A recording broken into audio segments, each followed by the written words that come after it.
This is a demonstration of a real-life, authentic literacy practice. The teacher will show various stages of the writing process briefly and will then model a writing conference where the student scores herself using the 6 traits of writing rubric. Okay, so during the writing process, the student and I first decided on a topic. And what topic did you decide on, Amanda?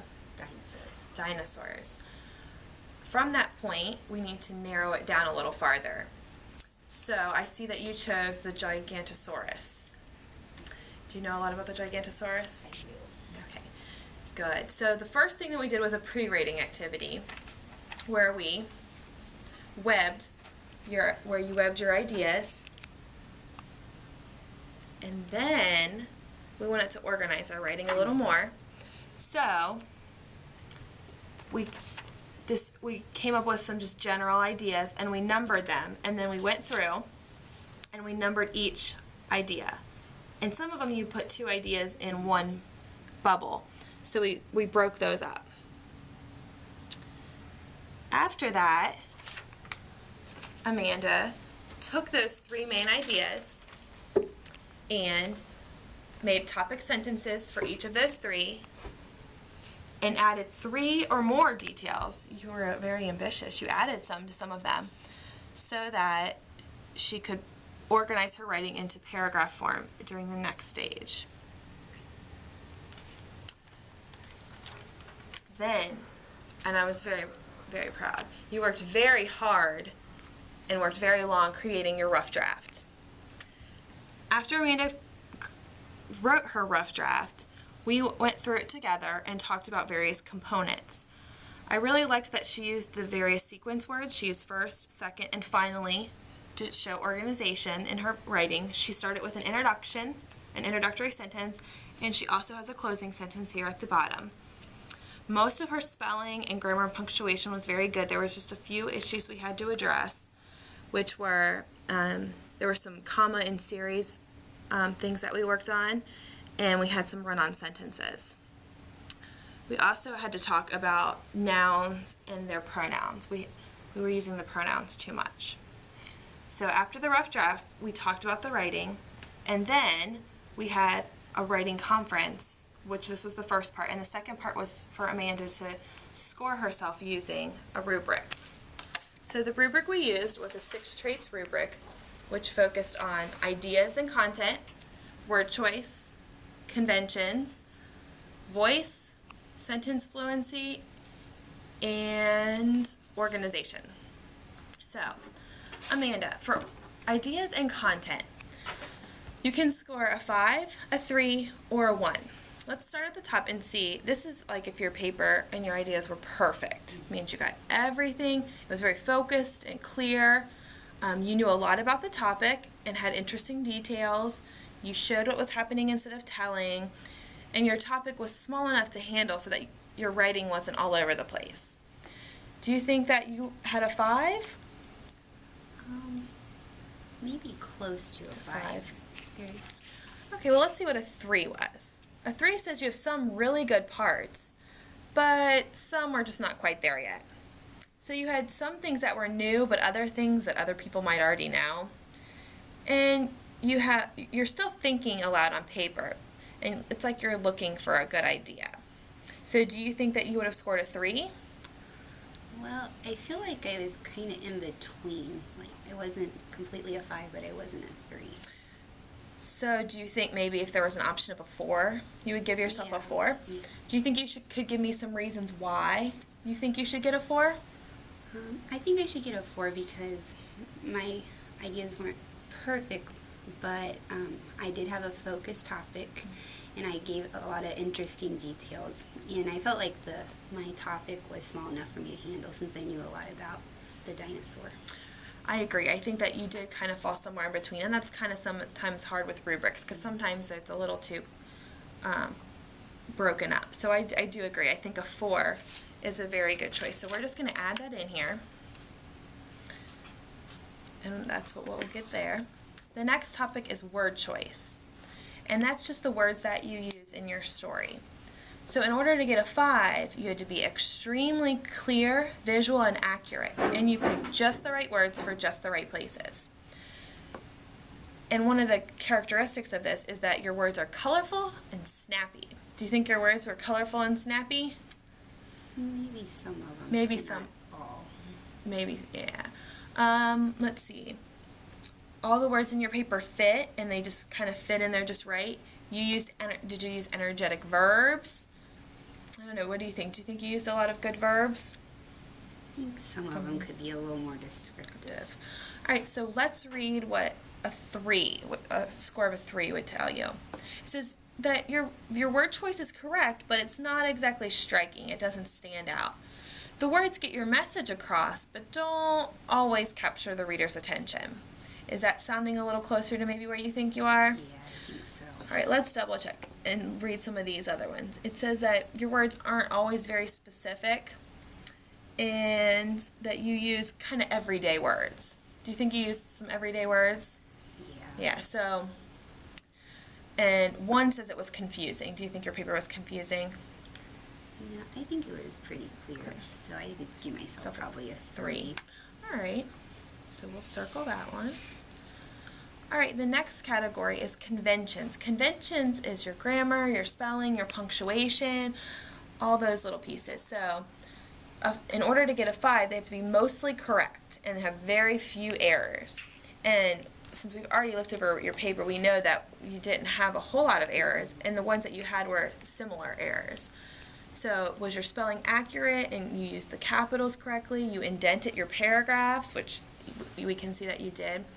You use periods and commas correctly, and that your grammar is the same throughout. What do you think? I think 5 describes me because I used all capitals where they should be, and I didn't have hardly any spelling errors, and I did well with my punctuation even before revising and editing. Very good. I think that you're right. You did a very good job. That's definitely a strength for you in this writing. All right, and on our second page, we have organization. That's how you put your paper together. And it says that if it was clear and compelling, and that you've chosen an order that works well. So it says your beginning grabs the reader's attention and gives clues about what's coming. And your beginning, if you remember, says the Giganosaurus is a very special dinosaur. Mm-hmm. So that makes me want to read it. It says that your details add a little bit more to the main idea, and all your details are in the right place. And you also ended in a good spot. You didn't leave the readers hanging. So that's a 5. Are you thinking that you might be there, or maybe you have some of those things? I would say a 5 based on those things because I do think I grabbed their attention, had good details, and a good ending. Mm-hmm. I agree. I think that you did, because a 3 says that you have a beginning, but it doesn't grab the reader's attention, and that some of the details aren't in the right places. And I think that you did a very good job of organizing your paper. I think that some of those graphic organizers and webs really helps you get your ideas in order. So I think a 5 would be is a good score. This one is a little tricky because you wrote an informational piece on about facts of the Gigantosaurus, and it's called Voice. And voice is just where the reader can really, they can tell where they can hear you in the writing, like if they were with you. So it's going to be a little difficult. This is going to be one of the toughest ones that we have to grade because your paper is informational. You're not telling a story. So a 5 says that your story was very individual and powerful, and that it has some personality and sounds different from the way anyone else writes. So it has your own personal stamp. The readers feel like you're talking to them, and you write with confidence. It's full of feelings that the reader will know about, and that nobody else would quite sound like that. So that would be a 5. That would be where our goal would be to get to. What are you thinking? Are you thinking you're there, or? I put a lot of what I know, and I was excited about my topic, and I try to write in an exciting way, but I don't know if I am quite at the 5. Okay, so let's see what a 3 is. So it says that your individuality fades in and out, and what you really think kind of comes up here and there, or most of the time. So it says that the reader will understand what you mean, but it may not make them like laugh or cry or be scared or have an emotion. But it's close. If you it says that your personality kind of comes through, and that it's pleasant writing, but you didn't really take a whole lot of risks. Yeah, I would say I'm a 3 because I tried to write in an exciting manner, but I don't think I perfected it yet. Right. And I think that if you were writing a different type of story, it would be a little different and it would be easier. This is a tough one to start grading ourselves on voice with an informational piece. And the last piece is sentence fluency. So that's how your sentences kind of flow together. So if in order to score 5, your sentences kind of have to be a little different. You have some long sentences and you have some that are a little more short. It's also easy to read your paper out loud, and you don't have the same beginnings on all of your sentences. So it's varied. And that's what a 5 is. Are you thinking that you're there? Well, from reading this, I know some of my sentences started the same way a lot. Yeah, we did talk about that. That was something that we worked on, and I think that you have a better understanding of that now. And I think you probably chose the word "it" because it was a lot shorter than writing the words "the Gigantosaurus" a lot of times. So I think that was probably part of it. So that was something that we wanted to work on. All right, so a 3 then is that your paper has some sentences that are a little choppy or maybe a little awkward, but most are pretty clear. It says that they're smooth and natural, but others kind of just stop out of nowhere. And that when you read your paper, most of the sentences have the same patterns. And it shows some interesting sentences. So what are you thinking? Are you thinking a 3 is where you're at?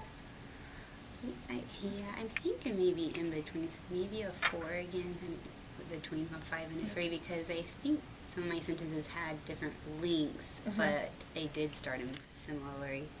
And as I read through the whole thing, it wasn't easy. It wasn't flowing as well as I thought it could. Very good. I agree. I think that you do fall somewhere between a 3 and a 5, because you do have those long and short sentences, which is great, but some of your sentences did begin with "it" several times. So I agree. So overall, you did a very good job, and we know the things that we need to work on now.